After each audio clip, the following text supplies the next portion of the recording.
Pondé, se alguém chamar você de direita, você se ofende? Não. Eu não me ofendo na medida em que eu entendo que ser de direita significa ser a favor da sociedade de mercado, liberdade de imprensa. Entendo que o modelo de sociedade de mercado foi o único que reduziu a miséria, num certo sentido, no mundo. Conheço história, então eu entendo que a esquerda, na realidade, onde se instalou, como dizia Margaret Thatcher, grama que a esquerda pisou não cresce nunca mais. Agora, acho importante o que vocês conversavam há pouco, porque assim, essa coisa de ser de esquerda é legal, principalmente jantares inteligentes, onde todo mundo é super cabecinha, e ser de direita é ruim. Acho que no Brasil tem uma coisa, além do que dizia o Bolívar, que eu concordo, com essa imagem geral, existe uma coisa específica. A esquerda no Brasil, e o que eu quero dizer por esquerda aqui, um certo setor de agentes da mídia, da imprensa, grande parte da vida acadêmica, certo? Essa elite pensou nisso. Então, partidos políticos de um espectro, digamos, do PT para a esquerda, tá? PSOL, PSTU e outros quadros assim. A esquerda conseguiu construir no Brasil uma coisa muito interessante a partir da ditadura, que é o seguinte: primeiro, colar na ditadura a imagem de que a ditadura era uma ditadura a favor da sociedade de mercado, a favor da liberdade de imprensa. E com isso, portanto, se você é identificado como direita no Brasil, acham que você é a favor da tortura, que você estava matando gente inocente. Outra coisa que a esquerda conseguiu, através de uma operação de marketing maravilhosa, é vender a imagem que aqueles indivíduos da esquerda que foram para a guerrilha, para a luta armada, e que sofreram, inclusive, por isso enquanto indivíduos, certo? Claro. Eles conseguiram colar a ideia de que eles lutavam pela liberdade. Essa é a grande mentira da esquerda brasileira, que a Comissão da Verdade deveria trazer isso à tona. E eles não lutavam. Dizer, me leva a uma, digamos, a um esforço quase de puxar de novo a análise que vocês fazem do plano mais abrangente, que o que vocês acabaram de fazer foi na definição conceitual, de acordo com a teoria política clássica, do que seriam propostas de esquerda e de direita. Eu estou fazendo esse papel chato de puxar vocês para a realidade brasileira. Por que essa discussão conceitual não ocorre no Brasil?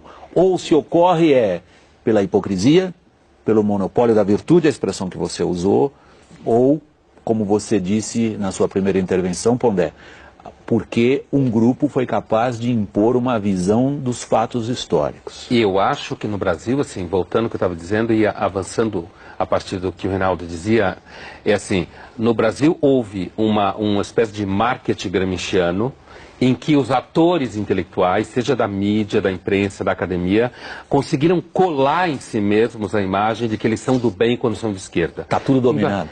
Assim, eu que atuo na academia, que sou professor há muitos anos, tanto na pós quanto na graduação, para mim é muito claro que existe uma oposição entre esquerda e direita. Só cuidado com a sua mão, que você tá o microfone, o pessoal em casa não vai conseguir entender o que você diz. Para mim que estou na universidade, é muito claro que existe uma oposição entre esquerda e direita. Não conceitualmente bem elaborada, mas a realidade nunca é conceitualmente bem elaborada, né? Essa realidade banal do dia a dia. E essa oposição aparece, por exemplo, em que você tem cerceamento, você tem agressão, agressão intelectual, você tem uma coisa que assim, você escreve uma coisa no jornal hoje, ou está dando uma aula, dependendo do público que está te ouvindo, você tem que tomar cuidado. Você tem que como dar prova de pureza ideológica. As coisas que o Reinaldo falava aqui, por exemplo, sou a favor do aborto, por exemplo, você tem que dar prova de pureza ideológica. Olha, não me entendam mal, hein, eu sou a favor do aborto. Exemplo que ele estava dando. Não me entendam mal, eu sou a favor da justiça social. Eu entendo que uma das melhores formas de justiça social é você ter um mercado ativo que produz emprego, certo? E que se eu estou de saco cheio de você, que é meu patrão, eu arrumo emprego em outro lugar. Para mim isso é justiça social. E não o Estado taxar, se meter na economia o tempo inteiro. Então a minha impressão é de que existe, no dia, pelo menos na academia eu sinto, e tem outra coisa, William, essa questão do conceito, a dificuldade do debate conceitual, eu também tenho uma visão muito clara que é a seguinte: há uma espécie assim de é inviável, é quase inviável o acesso à bibliografia. Os alunos da universidade praticamente só leem Marx, Rousseau, Foucault e Bourdieu. Acabou. Os professores não dão acesso aos alunos lerem outra biografia. Então você tem uma espécie de contenção e de censura. Não, eu só ia acrescentar o seguinte, que assim, eu acho que há uma... quando o Bolívar falava o verdadeiro socialismo, ou teoricamente definido, o partido faria isso e na prática o PT faz outra coisa, eu tenho sempre a impressão, e as pessoas que se identificam com a esquerda normalmente oferecem esse tipo de argumento, que é, olha, se o socialismo fosse verdadeiro, então a União Soviética não foi socialista, por exemplo. Nem a Coreia do Norte. Né? Então, para mim, eu vou fazer uma analogia com o cristianismo, como religião, mas poderia fazer com qualquer uma, e considero o cristianismo infinitamente superior ao socialismo como teoria e como prática, tá? Apesar de não ser cristão e nem acreditar em nada disso, mas assim, é o mesmo argumento. Quando alguém diz assim, não, o cristianismo, ele era pleno. A Igreja Católica perverteu, o protestantismo perverteu. E as pessoas que se identificam com a esquerda normalmente usam esse argumento. Olha, a esquerda, ela na sua definição, teria dado certo, como dizia o Bolívar, lá na frente teria dado certo. Eu cobri na muito prática não existe. Eu cobri muito a Guerra Fria a partir da Alemanha, Sim. se chamava o socialismo realmente existente, era o socialismo que não prestava. O socialismo em si, o que um dia, lá no raio que parta, como vai você acontecer. falou, lá no raio que parta, um dia vai ter o socialismo, esse vai ser bom. O socialismo realmente existente não presta. É por isso que eu acho que a definição que me parece um pouco mais concreta no cotidiano da esquerda hoje, ou das pessoas que se acham de esquerda, migrou de uma discussão política enquanto tal para um marketing moral. Isso. Então é assim, a pessoa que é de esquerda, ela se acha superior. Façamos um teste. Pega um amigo teu ou quem você conhece, que é uma pessoa que se identifica com a esquerda, e faça uma acusação razoavelmente fundamentada que ela é autoritária. Ela vai parar de funcionar que nem um computador com vírus. Ela entra numa crise.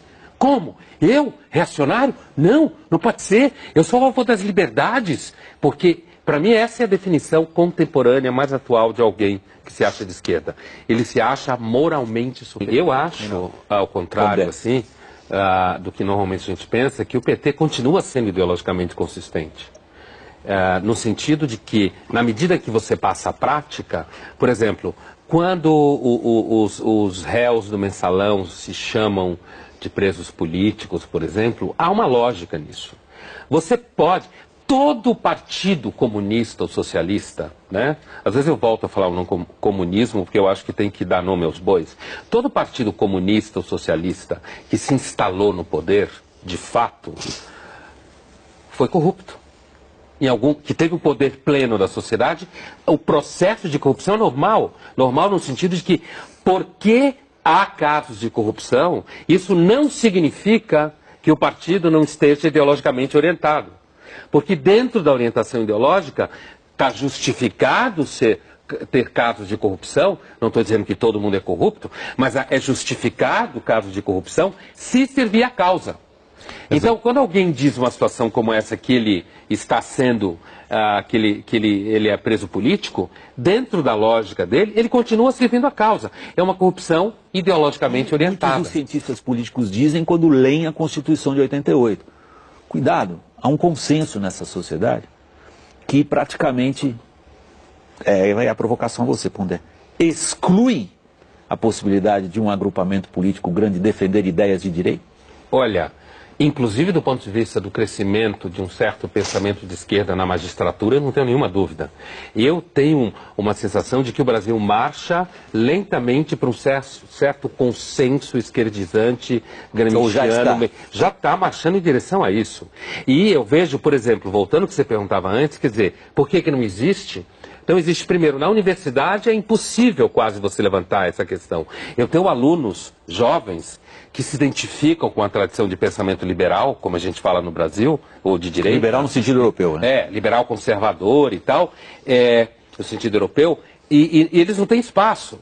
Eles não conseguem entrar em universidades grandes, não conseguem fazer pesquisa, são mal recebidos nos espaços. Se você pegar, por exemplo, centros culturais financiados por bancos, grosso modo, só financia pesquisa de esquerda, intelectual de esquerda, revista de esquerda, manifestação de esquerda. Se você pega alguma pequena instituição que queira fazer um seminário, um colóquio identificado com o pensamento liberal, conservador no sentido europeu, não tem dinheiro, não tem espaço, não tem institucionalização.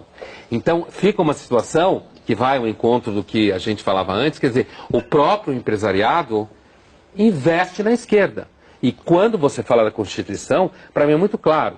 Eu entendo que isso está ligado, tanto ao que o Reinaldo falava da uma certa religiosidade de negociação, quer dizer, e tem uma coisa também... Religiosidade que é anticapitalista, considera o lucro pecado. Se alguém ficou rico é porque alguém perdeu. E tem uma outra coisa, né? Eu acho que tem uma dificuldade. Recentemente eu participei de um colóquio na América Latina onde se discutia o pensamento liberal no Chile e aparece uma dificuldade muito grande que é o seguinte: o pensamento liberal conservador de direita, não essa patifaria de ditadura, não estou discutindo esse negócio de ditadura, ele exige de você uma responsabilidade pelo que você faz. Eu sou responsável pelo que eu faço. Eu sou um indivíduo que busca autonomia. Para mim, a maior virtude do pensamento de direita é a autonomia. Enquanto que o pensamento de esquerda, ao dissolver você no coletivo, ao dizer que a responsabilidade pelas coisas que acontecem é dos outros, ao dizer que a culpa é dos outros, é confortável. Então, o preguiçoso adora ser de esquerda. Mas veja, William, junto com a democracia cristã. Mas aí eu volto a minha questão para o Brasil. Eu puxo vocês um pouco para o lado do Brasil de novo. Quer dizer, vocês falam de uma situação, ao longo dessa edição do Globo News Painel, de guerra cultural. É essa a definição, eu acho. Nessa guerra cultural parece que tem um lado infinitamente mais forte que o outro. Está acabando de começar, e é por isso que eles começando, você acha? Ou está terminando? É assim, quando o Reinaldo fala da guinada direita, da mídia, da imprensa, porque o que caracteriza a esquerda no debate cultural é que ela não tolera a diferença. Isso. Apesar de falar de diferença o tempo inteiro. Não tolera a diferença. Então, quando ficam berrando, seja em que mídia que for contra a guinada da direita, é porque aparece uns 5 ou 6 que não tem medo profissional, não tem medo de ser difamado, tem repertório, porque tem uma outra coisa que caracteriza você ser de uma maioria, como a esquerda é no mundo cultural brasileiro. Não precisa ler, não precisa estudar. Basta pertencer ao grupo e sair gritando. Você pertence ao grupo, você xinga o outro e não lê. E é nessa situação, muitas vezes, que essa moçada começa a levar pau. Porque quando você é uma minoria, como pessoas que não se identificam com a esquerda no mundo cultural brasileiro Estou falando do mundo dos agentes culturais. Quando você não se identifica com essa maioria, como toda minoria que está num conflito, você tem que se preparar. Então você acaba estudando mais.